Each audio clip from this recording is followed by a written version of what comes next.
Santo que estás en los cielos, pedimos que tú nos des el pan celestial en esta mañana y abras nuestros ojos y nuestro corazón para recibir tu verdad y tu presencia. En el nombre de Jesús, amén. Muy bien. He titulado el tema de esta mañana, La hora de su juicio ha llegado. Apocalipsis 14:6. Vi volar por en medio del cielo a otro ángel que tenía ¿qué? ¿Cuál evangelio? El que ha sido siempre y siempre será, para predicarlo a los moradores de la tierra, a toda nación, tribu, lengua y pueblo. Esa palabra evangelio, evangelion, significa buenas nuevas. ¿Y qué son esas buenas nuevas? ¿Qué es el evangelio? Dice aquí Apocalipsis 14:7, diciendo a gran voz que temed a Dios. ¿Suena ese como el evangelio de hoy en día? Teme a Dios. Y hay que temer a Dios y darle gloria. ¿Por qué? La hora de su juicio ha llegado. Y adorad a aquel que hizo el cielo y la tierra, el mar y las fuentes de las aguas. Hay que adorar al Creador. La hora suena igual en hebreo que en español, pero puede ser una hora literal o sencillamente un periodo de tiempo. Así que es tiempo de temer a Dios. Ese es el evangelio. Y la razón es porque el tiempo del juicio ya está aquí. Y tenemos que adorar no las estrellas de Hollywood o el dinero o las cosas que tenemos o este mundo, sino al Creador. ¿Sabías tú que todas las profecías que hemos venido estudiando en Daniel nos llevan hacia un punto, y ese es el juicio? Todas ellas allá nos han llevado. Daniel 8:14. Y él dijo, hasta 2300 tardes y mañanas, luego el santuario será purificado, limpiado de todos los pecados que están registrados en los libros. Y esos 2300 años ya hemos estudiado, se cumplen en el año 1844. Así como en el caso de la gran reforma del siglo XVI, el movimiento adventista surgió simultáneamente en diferentes países de la cristiandad. El doctor Joseph Wolf, un jovencito judío alemán, que sus padres le prohibían oír acerca de Jesús, pero él tuvo que dejar su hogar para aprender de Jesús y llegó a ser un misionero, el misionero al mundo, a muchos países, más de los que están aquí. Y él predicaba que el tiempo del juicio y la venida de Cristo venía ya. También otro en Inglaterra, Roberto Winter, y 700 ministros, pastores, predicando en Inglaterra acerca de la hora del juicio y que Cristo venía. Manuel Lacunza en Sudamérica,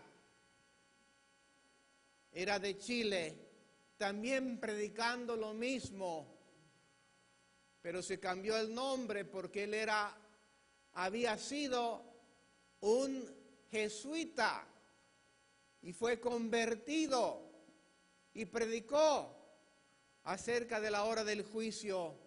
Se cambió el nombre a Rabí Ben Ezra para que no supieran quién era el autor del libro, porque si no, no le iba a ir muy bien como un jesuita por el voto que tienen que tomar.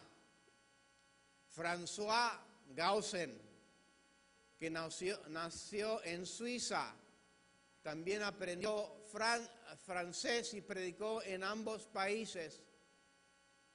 ¿Han oído ustedes de los niños predicadores? En Escandinavia, especialmente en Suecia, allí en Noruega, Suecia y Finlandia, niños de 6 a 7 años, porque era contra la ley predicar acerca de la segunda venida de Cristo. Cualquier adulto que predicaba de la hora del juicio era echado en la cárcel.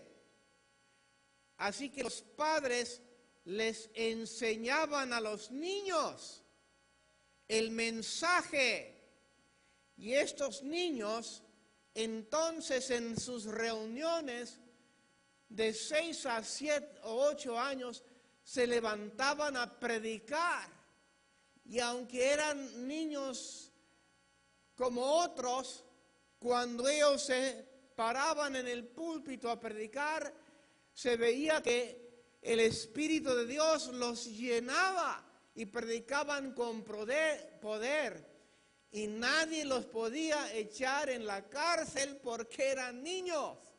No los podían arrestar. Ese era el plan. Y sobre todos el principal, Guillermo Miller, aquí en Estados Unidos, es el que predicó sobre la venida de Cristo Jesús. Apocalipsis 14:8, otro ángel le siguió diciendo: ha caído Babilonia, la gran ciudad, porque ha hecho beber a todas las naciones. Puede insertar allí iglesias. Babilonia, el sistema falso de religión, ha compartido sus doctrinas falsas con todas las iglesias. El vino del furor de su fornicación.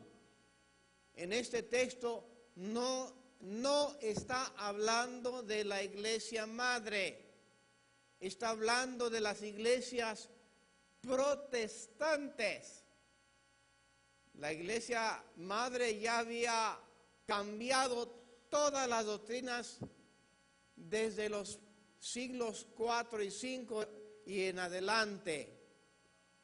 Ahora está hablando de las iglesias protestantes que habían salido de la iglesia madre, pero cuando salieron retuvieron la gran mayoría de las doctrinas de Roma. No las cambiaron, no avanzaron. Los luteranos no avanzaron más de lo que les enseñó Martín Lutero.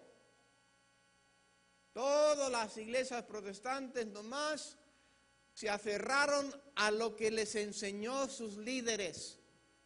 Tenían que haber continuado la reforma, desechando las doctrinas falsas que habían recibido de Roma, pero las retuvieron hasta hoy en día.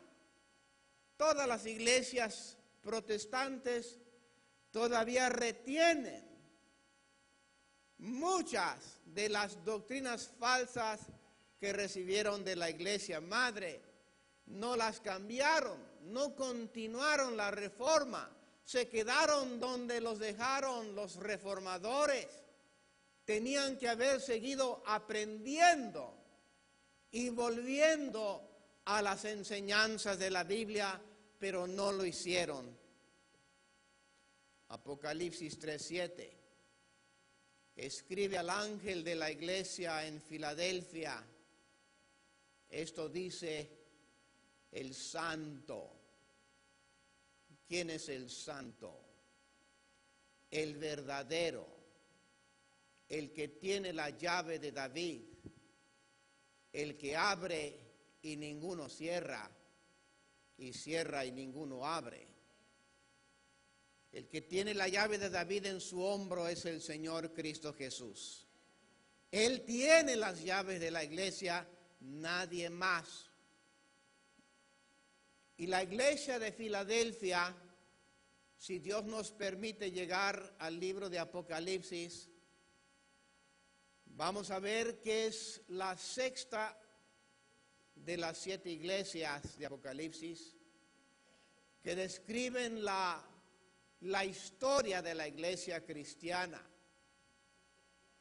Esta es la iglesia que más se aparece a la primera iglesia apostólica. ¿Y saben qué iglesia es esta? No somos nosotros. Nosotros somos la iglesia de Laodicea, tristemente, la 7ª iglesia. Y se ve por qué somos la iglesia de Laodicea. La iglesia de Filadelfia. Ahorita vamos a ver cuál es. Apocalipsis 3:8, yo conozco tus obras de paso. La puerta que se cierra es la puerta del lugar santo. Y la puerta que se abre es la puerta del lugar santísimo. Yo conozco tus obras. Y aquí que he puesto delante de ti una puerta abierta, la del lugar santísimo, la cual nadie puede cerrar. Porque aunque tienes poca fuerza, la iglesia de los pioneros del movimiento adventista eran muy pocos en comparación a la población general. Pero dice, has guardado mi palabra y no has negado mi nombre. La iglesia de Filadelfia solo duró 46 años. Son los pioneros del movimiento adventista juntamente con Guillermo Miller, que establecieron las enseñanzas verdaderas de la iglesia y restauraron la fe de Jesús y la doctrina de Cristo. Ahora pongan atención a esta serie de citas que les voy a leer porque son increíbles. Viene de Primeros Escritos, página 54. La sierva del Señor dice, vi 2 compañías, La una postrada ante el trono. Hay una compañía que está ¿cómo? Postrada ante el trono. Profundamente interesada, mientras que la otra no manifestaba interés y permanecía ¿cómo? De pie e indiferente. Dos grupos de cristianos, unos completamente absorbidos en la adoración a Dios y otros indiferentes. Pongan atención porque los va a dejar estas citas, los debe dejar conmovidos. Los que estaban postrados delante del trono elevaban sus oraciones a Dios y miraban ¿a quién? A Jesús. Los que estaban postrados estaban mirando, estaban delante del trono mirando ¿a quién? A Jesús. Y miraba él, Jesús, entonces ¿a quién? A su Padre. Y parecía interceder para con ellos. Un grupo mirando a Jesús y Jesús mirando a el Padre e intercediendo por ellos.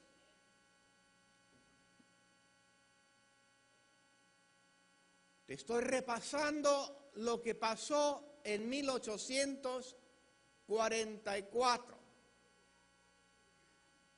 Una luz se transmitía del Padre ¿a quién? Al Hijo. Y de este, o de Jesús, ¿a quién? A la compañía que oraba. Una luz del Padre, ¿a quién? Al Hijo. ¿Y del Hijo a quién? A la compañía. ¿Qué es esa luz? Filipenses 2:2. Lo que habla el apóstol San Pablo en casi todas sus epístolas. Gracia y paz a vosotros, de Dios nuestro Padre y del Señor Jesucristo. Esa es la luz, es la gracia de Dios. Algunos estaban esperando, mirando la venida de Jesús y otros estaban indiferentes. Vi al Padre. Ahora aquí viene lo bueno, pongan atención. No se pierdan esto. Vi al Padre levantarse ¿de dónde? Del trono. Y en un carro de llamas entró ¿a dónde? Entró en el lugar santísimo, al interior del velo, y se sentó. Así que el Padre se levanta del trono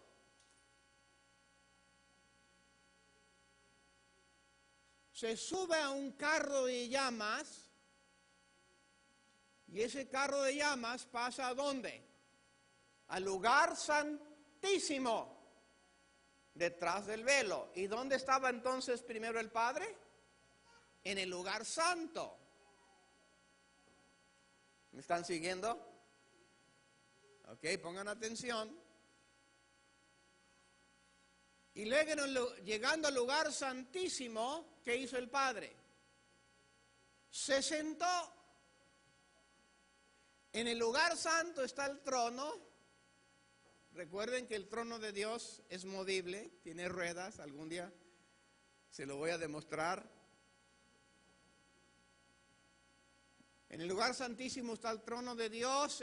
En este momento se levanta del trono el Padre, se sube a un carro de fuego y pasa al lugar santísimo y ahí se sienta.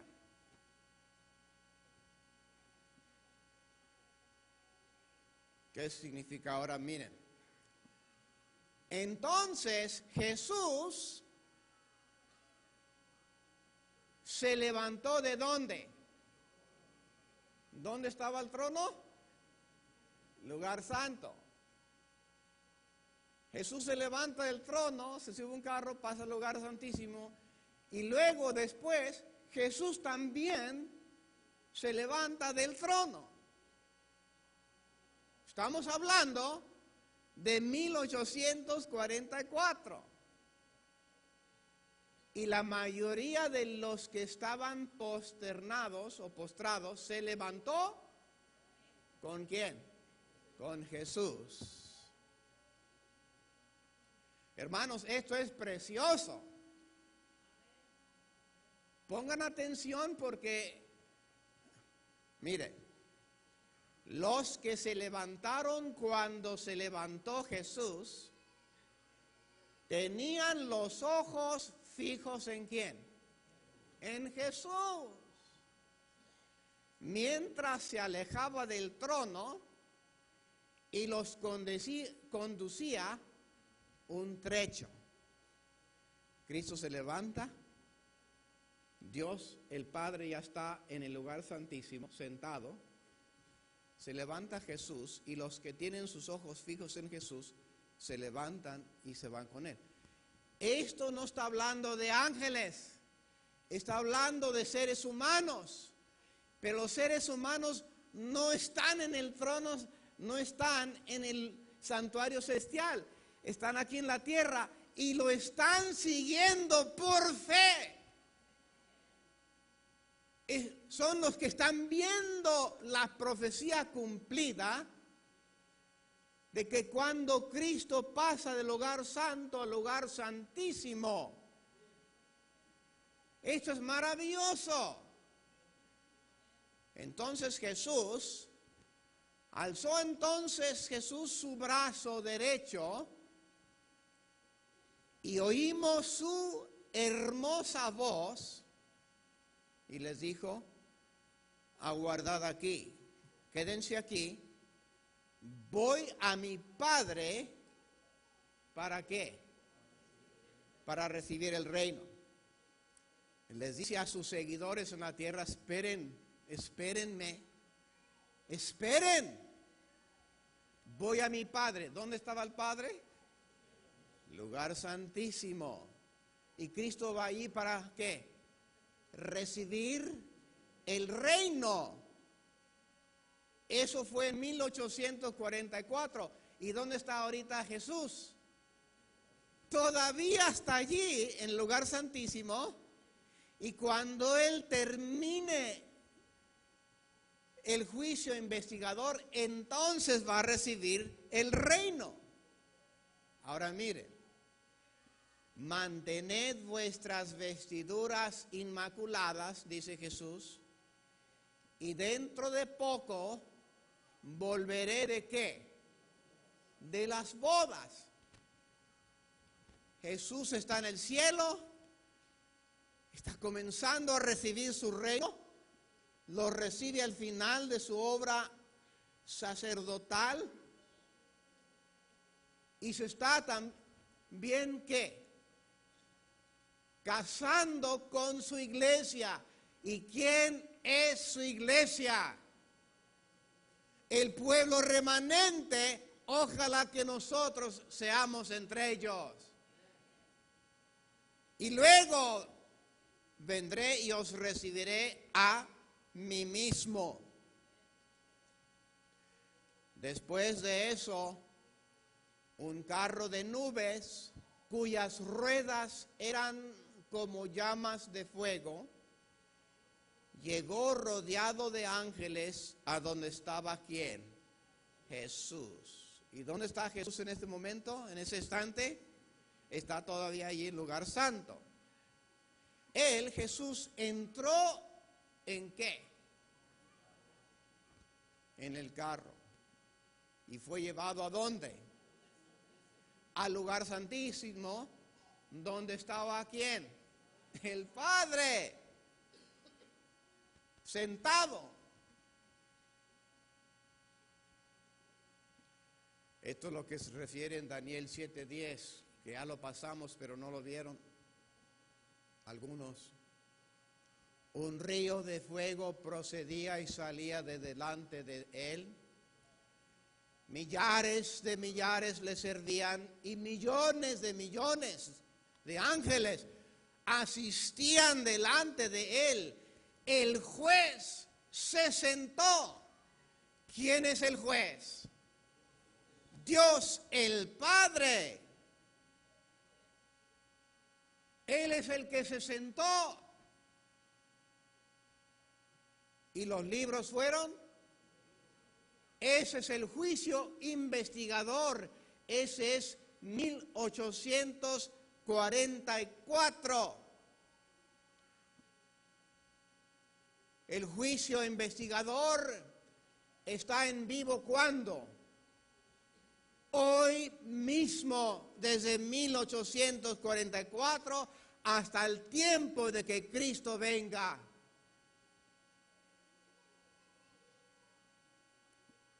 Allí, la sierva del Señor está viendo esto en visión. Ahora está en el lugar santísimo, ¿está quién? Dios el Padre sentado como el juez. Y ahí está Jesús. Ahí contemplé a Jesús, el gran sumo sacerdote. ¿Y cómo estaba Jesús? De pie delante del Padre. Cada detalle de estos es de suma importancia.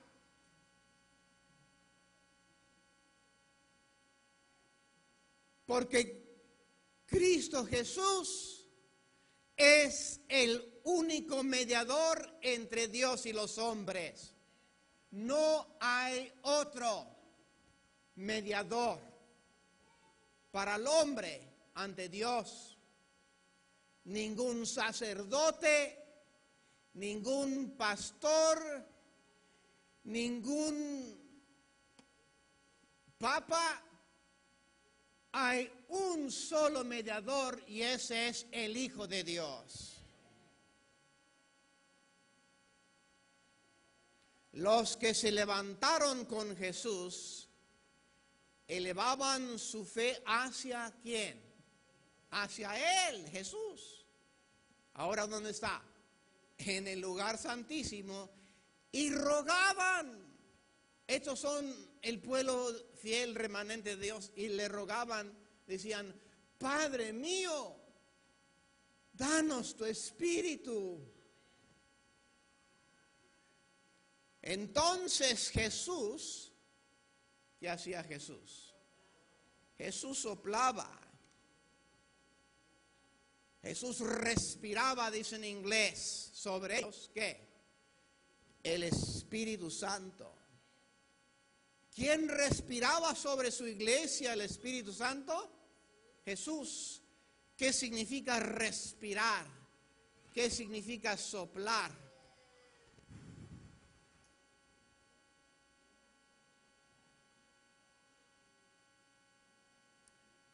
Me di vuelta para mirar la compañía que seguía postrada delante del trono.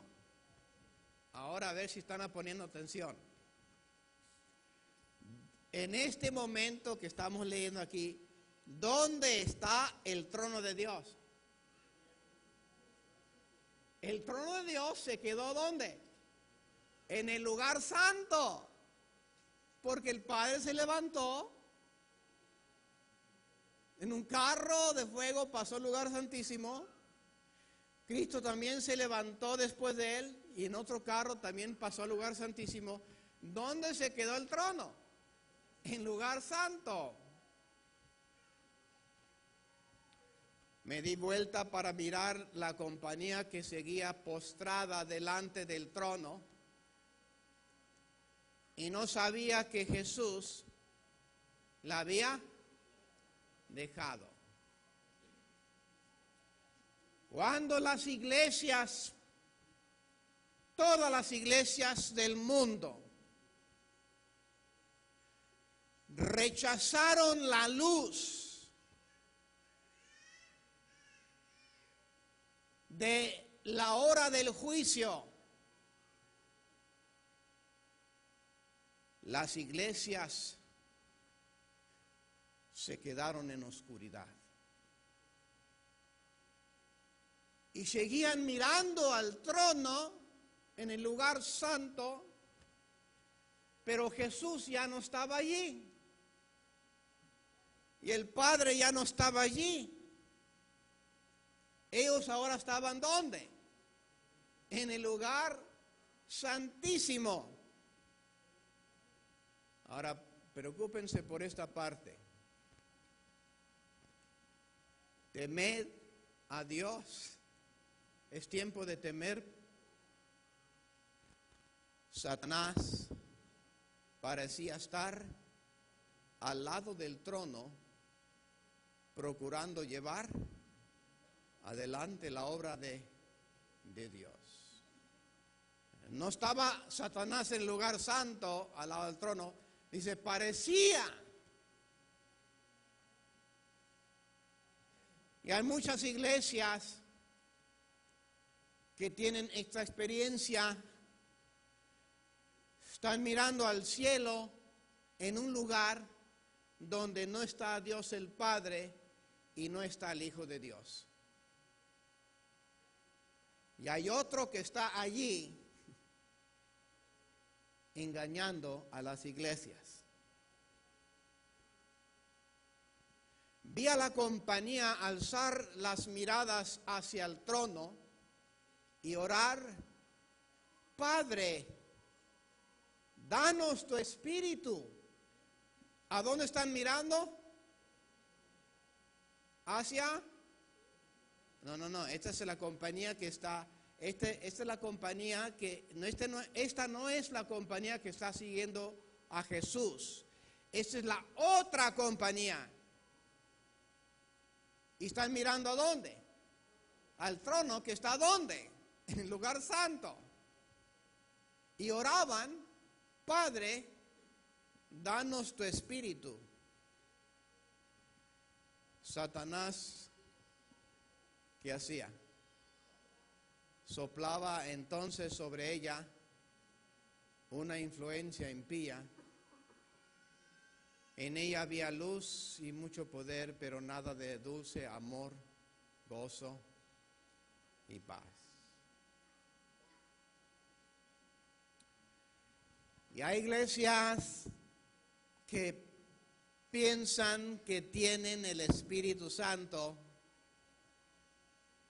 y con las cosas que hacen se ve que tienen un espíritu, pero no es el Espíritu de Dios. El objeto de Satanás era mantenerla ¿qué?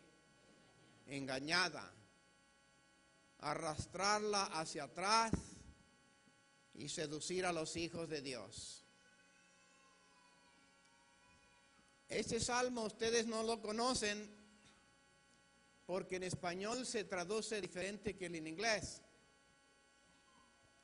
En español dice Salmo 77:13: Oh Dios, en santidad es tu camino, qué Dios grande como el Dios nuestro. Hay varias traducciones en inglés que lo traducen de esta manera: Thy way, O God, is in the sanctuary. Tu camino, Dios, está en el santuario. Varias traducciones en inglés lo traducen así: tu camino está en el santuario. Pero en español lo traducen: en santidad es tu camino, que es otro sentido. Ahora, este es el santuario terrenal del pacto viejo.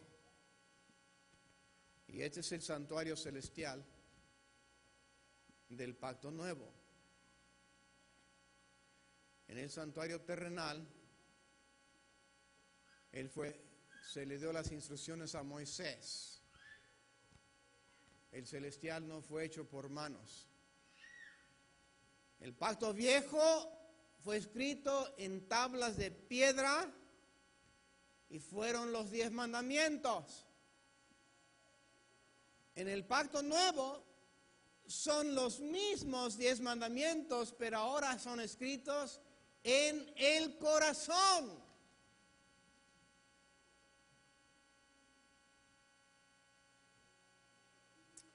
Ahora, mis hermanos, en el pacto, en el santuario de Moisés, cada día el pecador traía un cordero, degollaba el cordero y la sangre lo traían al lugar santo, lo rociaban ante el velo. La sangre representa la vida de la víctima. Y esa sangre pasaba simbólicamente el pecado ¿a dónde? Al santuario. Ese era el servicio diario. El servicio anual, entonces, para purificar, limpiar, sacar todos los pecados que estaban registrados en el santuario, representando los pecados que están registrados en los libros del cielo. Una vez al año, el sumo sacerdote y nadie más expiaba, limpiaba, borraba, sacaba todos los pecados acumulados del año y los pasaba a un macho cabrío, los mandaba al desierto y así se separaban los pecados del pueblo de Israel. Ahora, recuerden que los sacerdotes hacían su sacrificio diario allí en el altar, el cuadro allí, el altar, sacrificaban los animales, un símbolo de la cruz de Cristo. Y el abraco, un símbolo del bautismo. Y un símbolo que hoy en día se puede comparar a diferentes religiones, el santuario. Por ejemplo, los judíos quieren volver a construir el santuario, el tercer templo. ¿Saben para qué? ¿Saben por qué los judíos quieren volver a construir su tercer templo? Para reinstalar los sacrificios, para seguir con los sacrificios de animales. Porque recuerden que para los judíos, el Mesías no ha venido.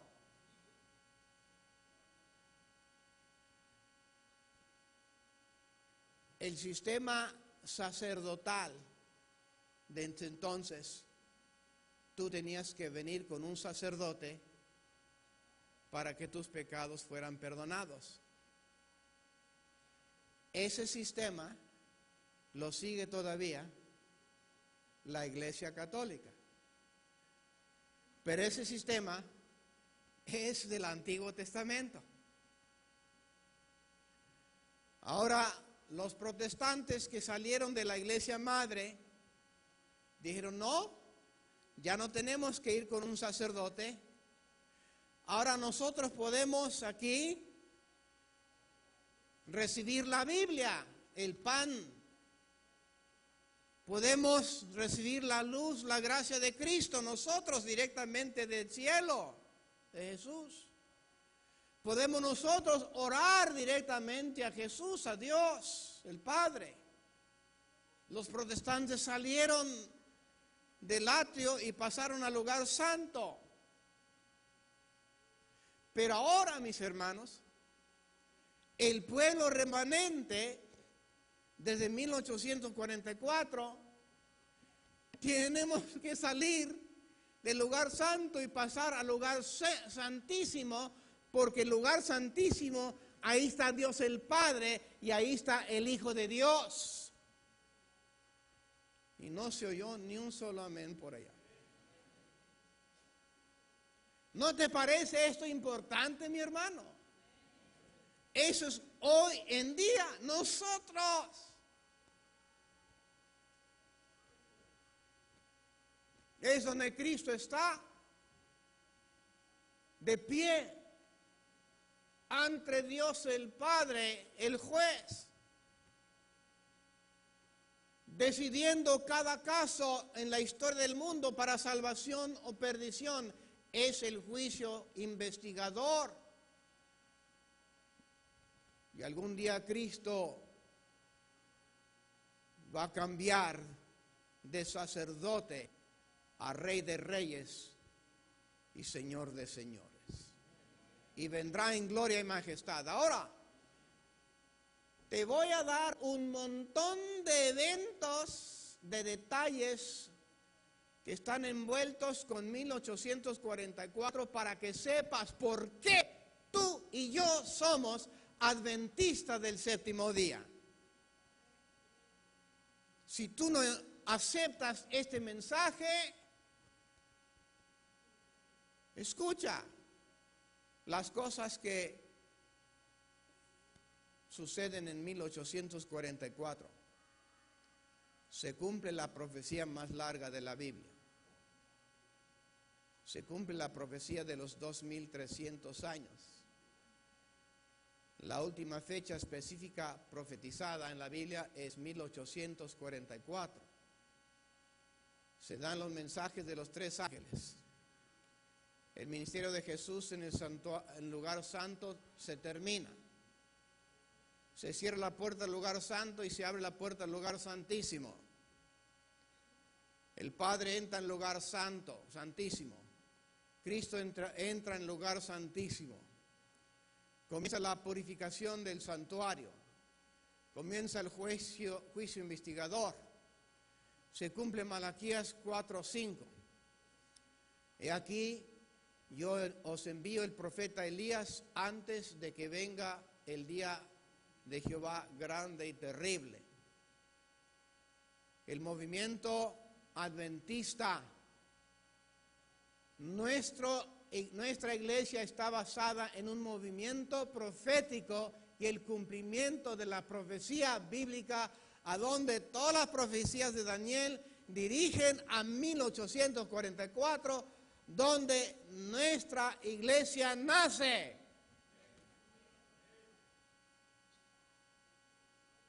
Tenemos que avanzar. No es suficiente nomás tener un crucifijo aquí de Cristo crucificado para siempre. No es suficiente el agua bendita. Tenemos que pasar adelante, avanzar, crecer en todas las enseñanzas de la Biblia, restaurar lo que Cristo y los apóstoles enseñaron, lo cual la iglesia madre cambió.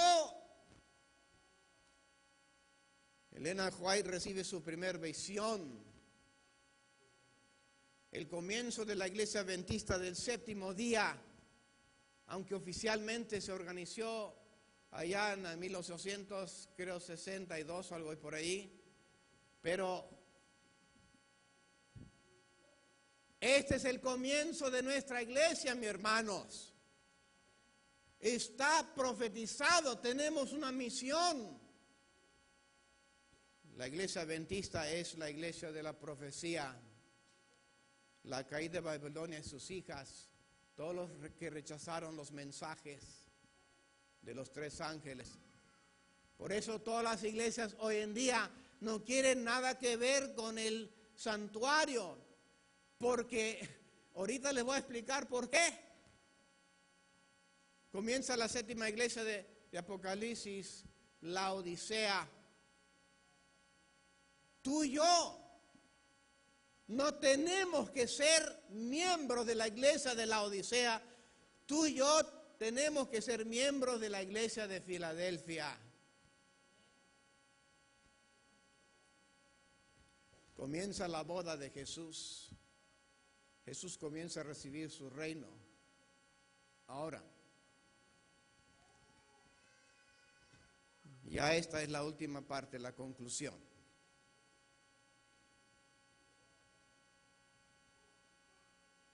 ¿Qué está en el lugar santísimo del santuario celestial? Yo quiero que tú entiendas lo que está en el lugar santísimo del santuario es lo que el diablo más odia. ¿Quieres saber qué es eso? En el lugar santísimo está el arca del pacto. Pero adentro del arca del pacto está, ¿qué? Los 10 mandamientos. Y esa es la razón que ninguna iglesia, ni protestante, ni católica, ni mormones, ni testigos de Jehová, todos odian el santuario, porque allí están los 10 mandamientos. La iglesia madre los cambió y los demás los rechazaron. Y en esos 10 mandamientos está el 4º mandamiento del sábado, el verdadero día santo de Dios. Por eso tú debes de saber por qué nuestra iglesia es. ¿Qué más? La verdad. ¿Qué más está en el lugar santo, santísimo? Un símbolo de la conversión verdadera, de la transformación, del poder de Dios, del nuevo corazón. Y el diablo odia los 10 mandamientos, el diablo odia el sábado, el diablo odia a cristianos verdaderos, el diablo ama a cristianos falsos. ¿Qué más está en el lugar santísimo? El maná es el pan del cielo, la comida que Dios le dio a Israel, que Israel odió. No querían la comida del cielo, querían pedazos de animales muertos. No querían el maná, querían animales. Es el mensaje de salud.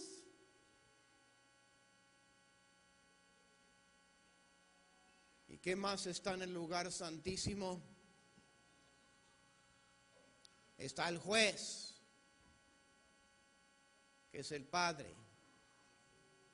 Y está el mediador, que es Jesús.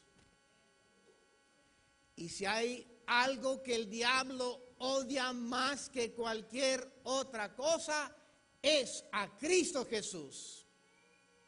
El diablo siempre ha querido ser parte de la divinidad. El diablo siempre ha querido sentarse en el trono juntamente con el Hijo de Dios. Mis queridos hermanos, esas son las cosas que el diablo odia más que cualquier otra cosa. Y si tú crees en estas doctrinas que son específicas y particulares de la Iglesia Adventista del Séptimo Día, el diablo te va a atacar como tú no te imaginas. Y va a levantar voces y bocas contra de ti. Te he dado nada más que textos de la Biblia y el espíritu de profecía. Lo demás te lo dejo en tus manos. Que Dios te bendiga.